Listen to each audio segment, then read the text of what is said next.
Hey guys, what's up? It's Savannah. Welcome back to my channel and welcome back to another true crime episode on my YouTube channel. As you can tell by the title of today's video, today we are talking about the unsolved disappearance of 3-year-old Jaryd Atadero. Jaryd Atadero went missing on October 2nd, 1999 from Poudre Canyon, Colorado. His parents, Alan Atadero and Stacy McKissick. Jaryd has an older sister named Jocelyn, who was about 6 years old at the time of his disappearance, so she was about 3 years older than him in age. And Alan and Stacy ended up getting a divorce before Jaryd was ever born. Jaryd was described as the happiest 3-year-old boy. He was described as such a happy-go-lucky kid. Alan, Jaryd's father, describes him as just having this certain glow about him. Everyone wanted to be around him. Even for being 3 years old, whenever anyone would show up to somewhere and Jaryd wasn't there, they would always ask about where he was, how he was doing, and everyone just wanted to be around him. He had such a good energy. The night before Jaryd went missing on October 1st, 1999 was spent in a way that Jaryd absolutely loved.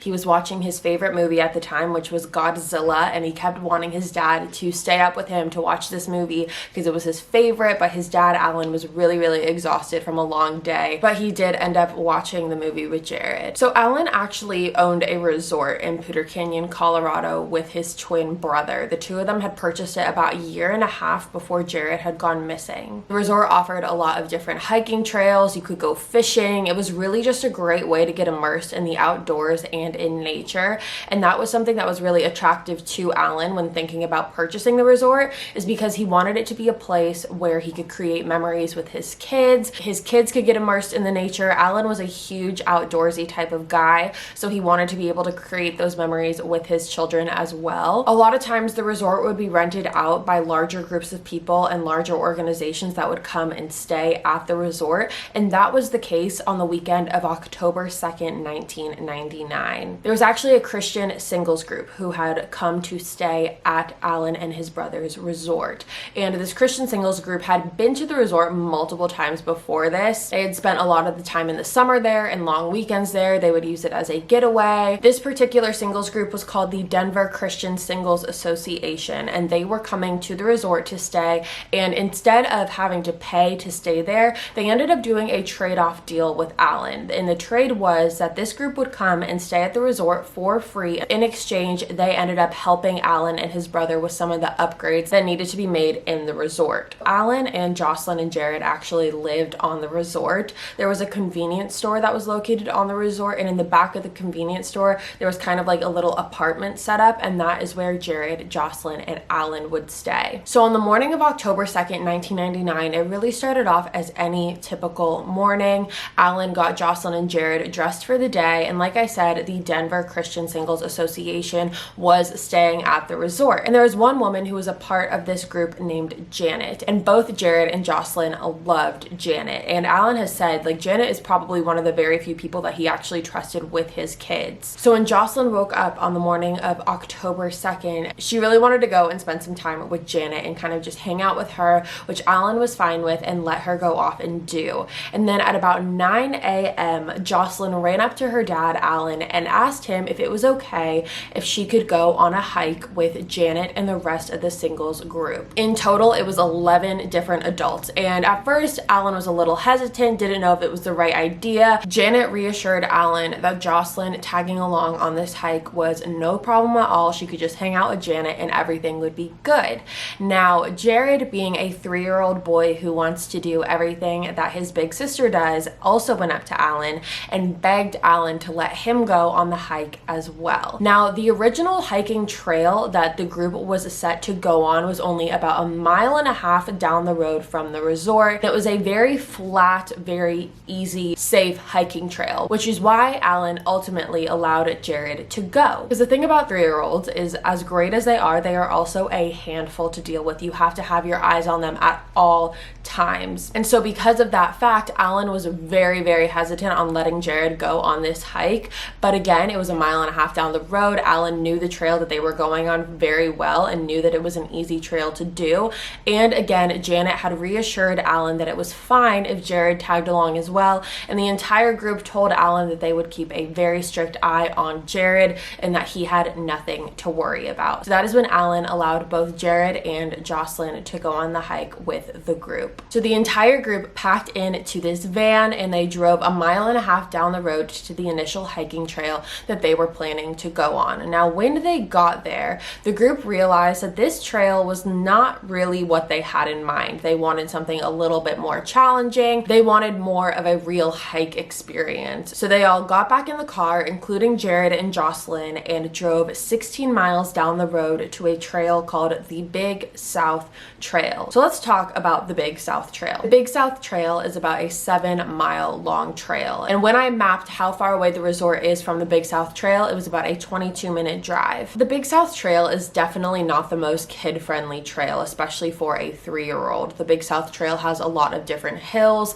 and cliffs, different bodies of water like creeks. It has wild animals. It definitely just has a lot more hazardous areas for a 3-year-old. But the thing was that Alan was actually never informed that the group was going from the original trail that they told Alan that they were going to the Big South Trail. So the entire time that they were gone, Alan had just assumed that the group was at the original trail they told him about because they never told him otherwise. So a couple hours had passed and Alan was sitting in his apartment at the resort, and that is when 2 women from the Christian singles group as well as the manager of the resort barged into Alan's apartment, and they ended up telling Alan that something had happened to Jaryd. And in order to try to refrain Alan from becoming incredibly panicked, they ended up telling Alan that Jaryd is okay, we just can't find him. Now, this statement is one that a lot of people have had a lot of problems with. They think that it's very bizarre, like, how do you know Jaryd's okay if you can't find him? I feel like I can kind of understand though why they said that, in order to not have Alan go into a super panicky type of mode. That could have been something to kind of help calm his nerves a little bit. But here's the thing, so at this point, Alan still thinks that the entire group, including his kids, went to the original trail that they told Alan they were going to.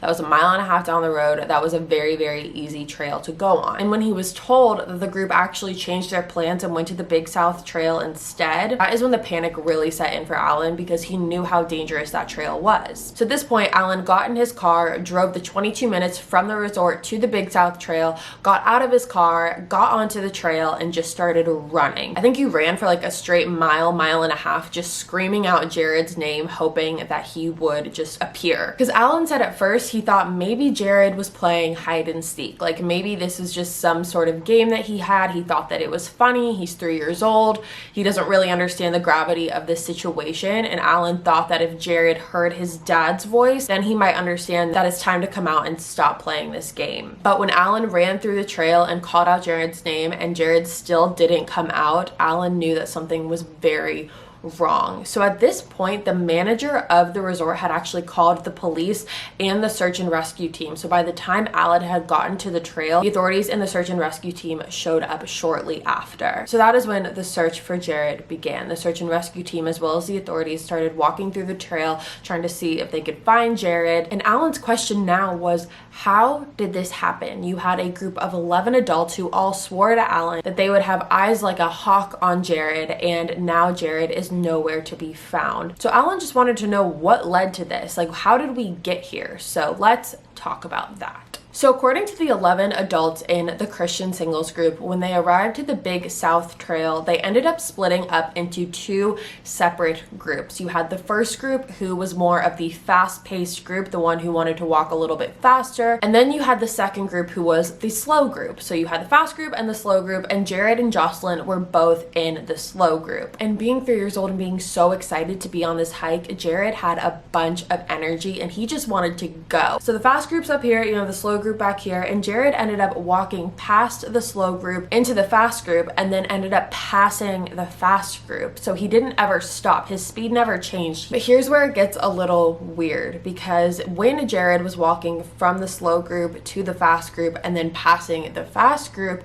he wasn't walking alone. Jaryd was actually seen walking with 2 fishermen. Now, these two fishermen didn't belong to the singles group. They were complete strangers. And the crazier part about this, like the part that blows my mind about this whole thing, is that Alan was actually never informed about this until he heard it with his family while driving in the car on the car radio. Authorities never mentioned it to Alan. The people in the group never mentioned it to Alan. So authorities actually ended up getting in contact with these two fishermen. And when they did that, the fishermen told authorities that they started their walk on the trail shortly after the Christian singles group did, and they were just a little bit behind the slow group. And when they ended up passing the slow group, it was around the same time that Jaryd walked into the fast group. So it just kind of ended up that they were walking together. Jaryd was 3 years old. He was an outgoing little boy, and he just loved people and he loved talking to people. When he saw these fishermen, the fishermen said that he was very talkative with them and were asking them a bunch of questions about their fisherman gear, the fishing poles, what they were doing, all these different things that he wanted to know the answers to. And the fishermen actually ended up passing the fast group as well when they were walking, and Jaryd just continued to walk with these two fishermen, which is why he ended up passing the fast group as well. So the two fishermen claim that this all came to an end when there was a fork in the road on the trail. And this fork in the road was at this marking point called Campsite 2. When they got to the fork in the road, the fishermen needed to go in one direction in order to go to where they were going to start fishing, and Jaryd was going in the other. Now, according to the fishermen, they said that they physically saw the people in the fast group, and they were about 50 to 80 feet away from where the fishermen and Jaryd were. And they figured that because they could physically see them, that it was okay to leave Jaryd at this fork in the road. Now, was this the smart thing to do? Was it smart to leave a 3-year-old boy regardless of how far away that they thought the group was or that they saw the group? No, it's not the smart thing to do. But the fishermen, like I said, claimed that they physically saw the group walking towards Jaryd, so they figured that it was fine because they assumed that they were watching him. From then on, Jaryd has never been seen since. So when authorities were doing their initial search, they really didn't know what was going on. They didn't know if Jaryd was stuck somewhere.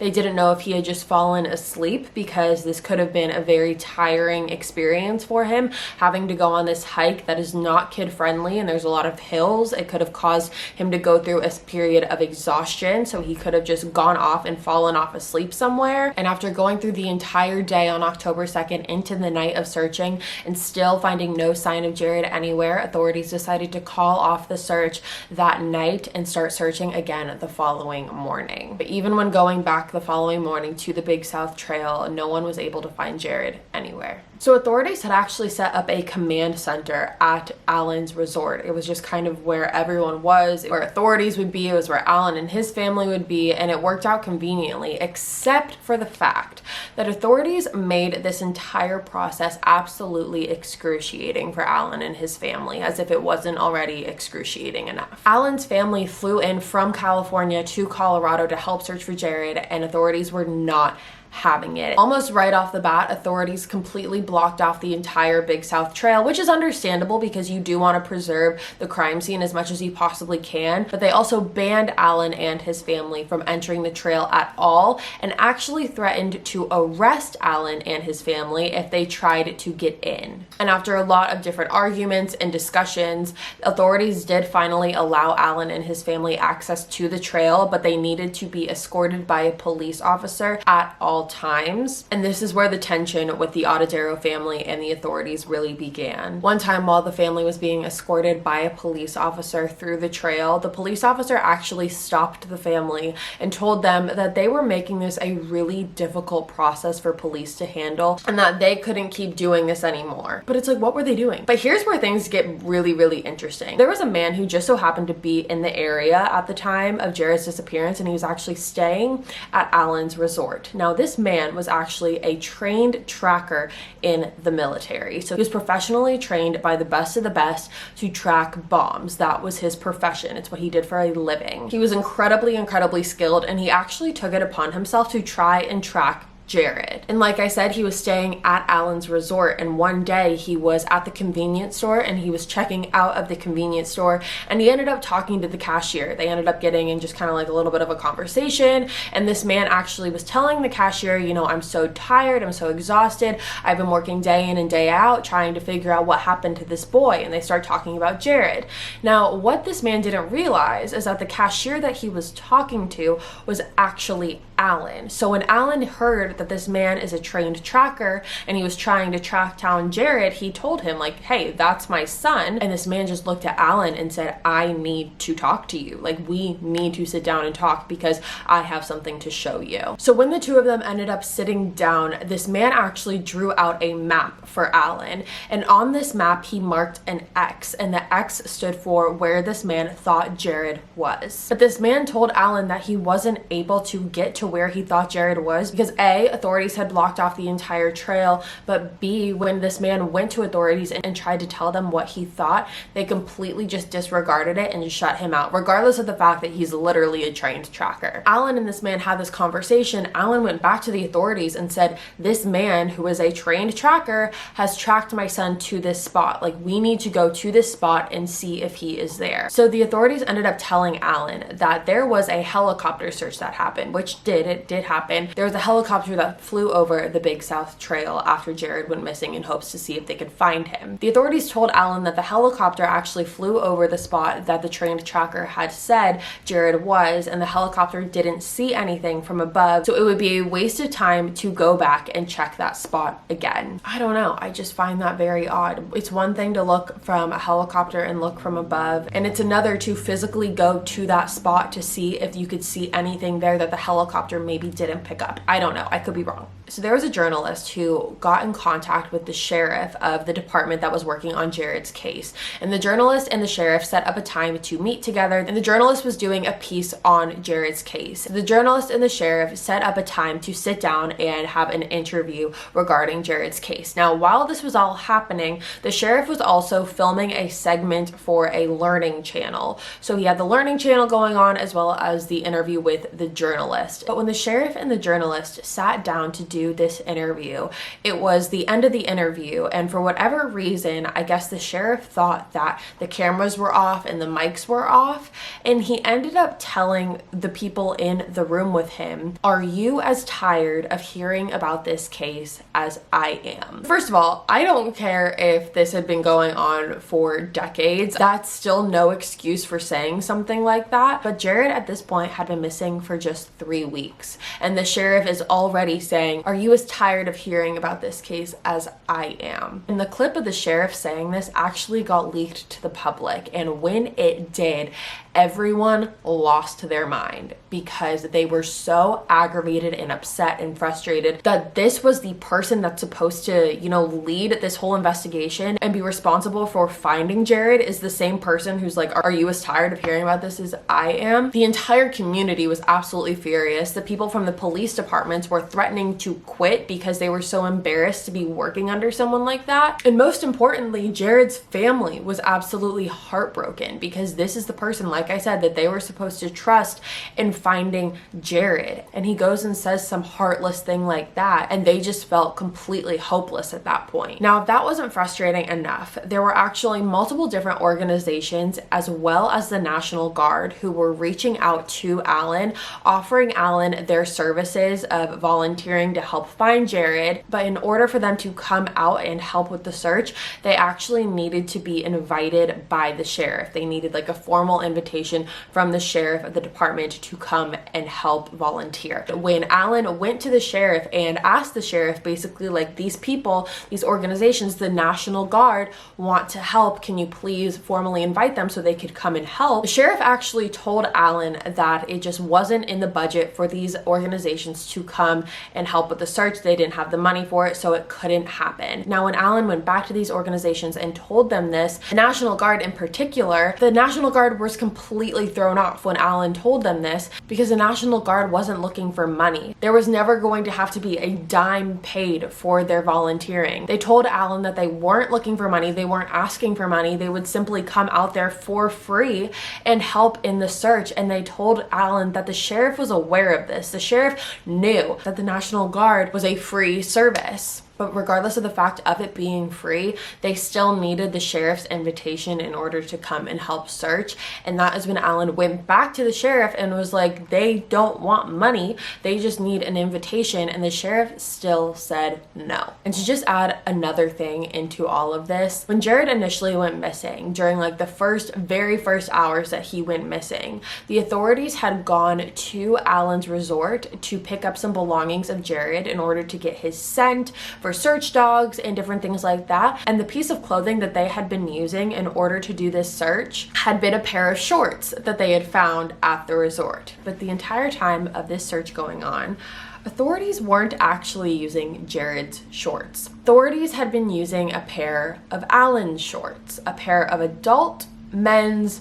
shorts. Now, I don't know if you have ever seen a pair of 3-year-old shorts in reference to a grown adult man's shorts, but they look very different. They look extremely different, and there is almost no mistaking them. And the fact that throughout the entirety of the search, no one stopped and was like, that doesn't look right, is mind-blowing. And no one even caught this until Alan actually saw it with his own eyes and saw the pair of shorts that they were using. And Alan confronted them and was like, are you kidding me? He was in absolute disbelief that authorities actually thought that a pair of his shorts, grown men's shorts, could have been mistaken for Jaryd's shorts. It just looked so reckless and lazy. So there was actually a search and rescue team that was local to the area of where the Big South Trail was, who had gotten in contact with the sheriff's department and offered to volunteer their services because they were experts in this trail in particular. This group of people knew the ins and outs of this trail. They knew everything about it, and they reached out to the police because they were like, we want to help volunteer our search efforts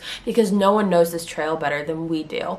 Now, surprisingly enough, the sheriff actually agreed to let this group come and join the search. But the night before the group was scheduled to come and help the search, the sheriff actually called a member of the group and told them that they weren't allowed to come and do their search anymore. And if they did try to show up, they would be arrested. But greatly enough, the sheriff saying no did not stop this group from coming the next day and doing their search. What happened was they just showed up in regular civilian clothes as opposed to their uniform that would typically differentiate them from the average civilian. Now, I was not able to figure out how they were able to get onto the trail. Why, when they're dressed up as regular civilians, are they able to go onto the trail versus them dressed up in their uniform to differentiate them from everyone? I was not able to figure that out, but regardless, they were able to get on the trail and look. Now, there was actually a U.S. congressman that was a part of this group, and this U.S. congressman showed up to one of the searches that they did, and just like everyone else, dressed in regular civilian clothing, completely blended in with everyone. And while this U.S. congressman, he actually saw Alan, and that is when he went up to Alan and he told Alan that something very bizarre had happened to him. He told Alan, I don't really know what's going on here. I have been receiving threatening phone calls to my work phone telling me that if I knew what was good for me, I would stay back from searching for Jaryd. A U.S. congressman is getting threatening phone calls to his work phone, threatening him if he attempted to help search for Jaryd. Where does that make sense? Where does that connect? There were multiple theories that authorities came up with as far as what they thought could have happened to Jaryd on October 2nd, 1999. These theories range from Jaryd getting attacked by a mountain lion, which we will get into a little bit later. Another theory was that Jaryd could have fallen into a body of water if he tripped and fell and ended up drowning. And authorities actually told Alan that it was a big possibility that Jaryd fell into the water. But they also told him that because of the cold temperatures of the water and just their surroundings, if he fell into the water, Jaryd's body most likely would not surface for 4 years. Couple things I don't understand about this. Why not send someone down there to look? So authorities told Alan that Jaryd's body probably wouldn't surface for 4 years due to the cold temperature. Now, coincidentally enough, 4 years after Jaryd had gone missing, on June 4th, 2003, there were a group of hikers that hiked up this vertical cliff. It was a 500-foot cliff. It was very big, and they climbed up this vertical cliff, and when they got to the top of it, they actually found multiple items of children's clothing. The clothing clearly belonged to a child because it was smaller articles of clothing and the sizing was a lot smaller. So the hikers ended up calling authorities, and when authorities arrived to where the hikers were, they were able to positively identify the pieces of clothing as what Jaryd was last seen wearing the day that he went missing. The clothing that was found was a pair of blue and red kind of jogger sweatpants, as well as a sweatshirt and a pair of shoes. So this was 4 years later, right? So you would imagine that the clothing had to go through a decent amount of weather conditions: snow, rain, sunshine, freezing temperatures, warm temperatures. There's a lot that these clothing items would have had to go through. But weirdly enough, the articles of clothing looked practically brand new. The only thing that looked like it had been through any sort of damage were Jaryd's pair of pants. Now, when these pair of pants were found, they were actually found inside out, and a lot of people had a lot of questions about that. A lot of people have a lot of suspicions as to why the pants were found inside out, but they were also found with one of the legs, one of the pant legs was missing. It looked like it had been ripped off. But when the forensic examination was done, the way that the pant was ripped off, one of the pant legs was ripped off, it was almost like it was unraveled perfectly, and authorities did say that they found a lot of just pieces of string belonging. It was the same material as the sweatpants, and they found it all along the top of the cliff. And so the forensic examination and the authorities said that it was rodents and different birds that were taking pieces of the pant leg to create nests with, and that is what authorities found as well. They found multiple nests with the same pant material. However, the sweatshirt and the tennis shoes were both found in almost perfect condition. The tennis shoes especially, that was really, really bizarre because these were kind of white and blue sneakers, and the laces on the shoes were white, and they looked perfect. They looked like they were in perfect condition. Anyone who owns a pair of white tennis shoes or white sneakers know how difficult it is to keep them clean. So the fact that these looked almost brand new was really, really bizarre.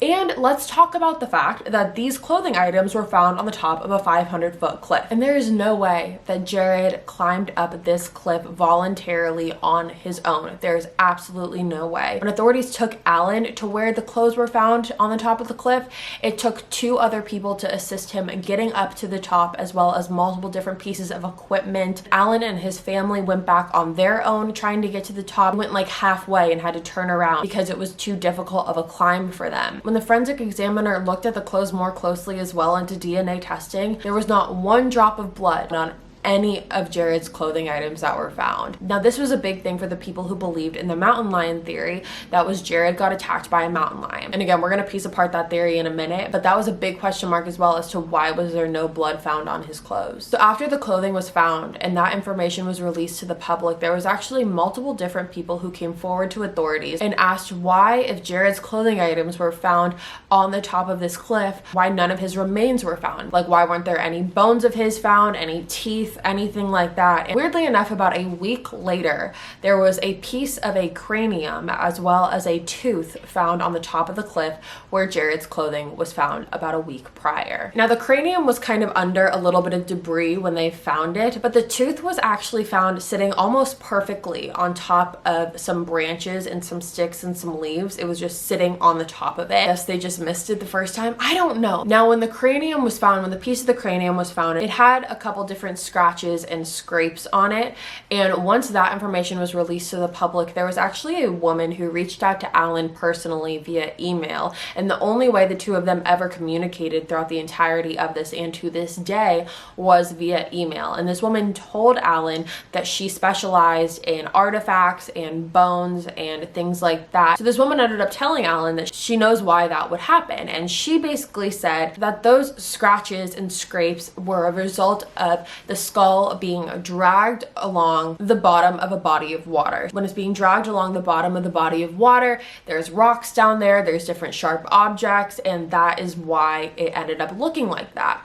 Now, Alan asked this woman, you know, okay, I understand that, but why would it end up on the top of this 500-foot cliff if you're telling me that the reason it has all of these marks on it is because it was dragged on the bottom of this body of water? So this woman actually ended up telling Alan. That there was a flood that had occurred that caused the water to raise up so high that it reached the top of this 500-foot cliff, and it just so happened that the piece of cranium that was found was placed on the top of this 500-foot cliff after the flood had happened. For water to rise about 500 feet, that is not something that just happens. And Alan knew that. Alan was very well aware of that, because that is like natural disaster level. That is like next level. That's not just your regular flood. And Alan knew that that never happened because he lived there. And if he lived there, he would have known about that.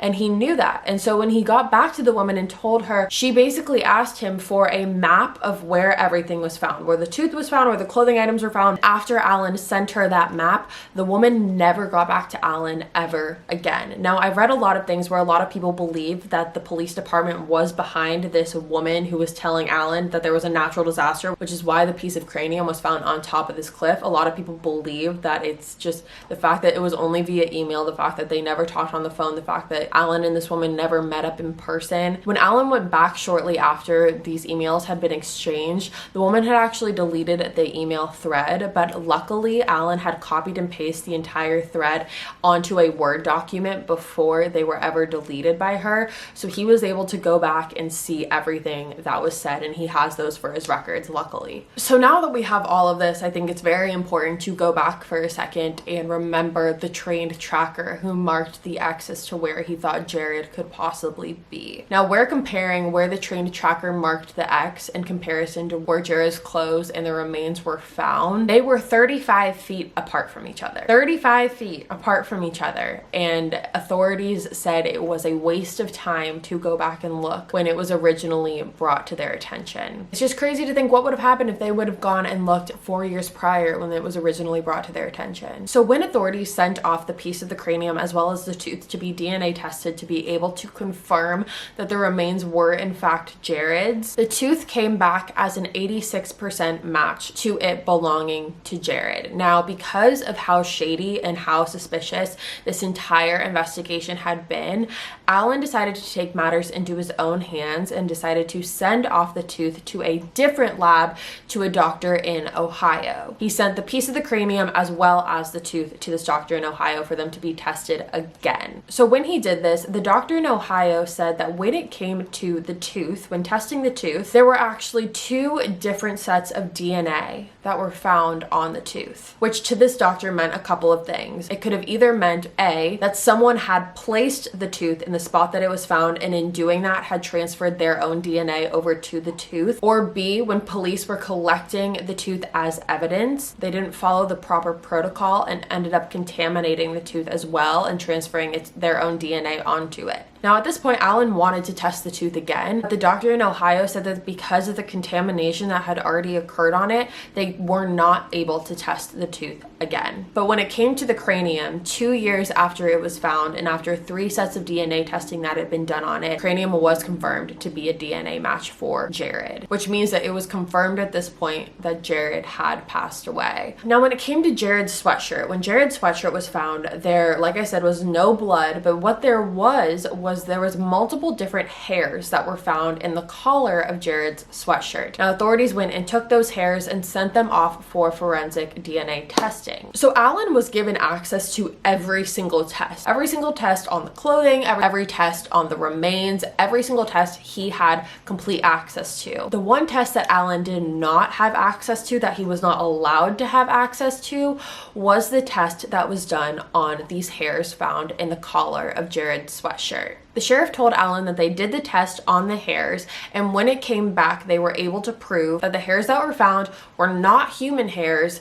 but that they also didn't belong to a mountain lion. Now, here's the thing. That is all that the sheriff told Alan. And if the results came back inconclusive, they would not say that they were non-human hairs and that they didn't belong to a mountain lion. They would just say inconclusive, and the sheriff wouldn't have that information to be able to determine that it didn't belong to a mountain lion nor a human. So for the sheriff to go and knock out 2 options, there is more information that is not being shared, essentially, is what I'm trying to say. So with this all being said, let's talk about some theories. So the first theory is that Jaryd was attacked by a mountain lion on the day of October 2nd, 1999. And I know that the hairs that were found in the collar of his sweatshirt did not belong to a mountain lion. We don't know what they belong to, but a lot of people do believe it's very possible that Jaryd was attacked by a mountain lion and that was his cause of death. A lot of people believe that the mountain lion could have snatched him and dragged him up to the top of the cliff where his clothes ended up being found. I have a couple questions about this theory. And my first question is,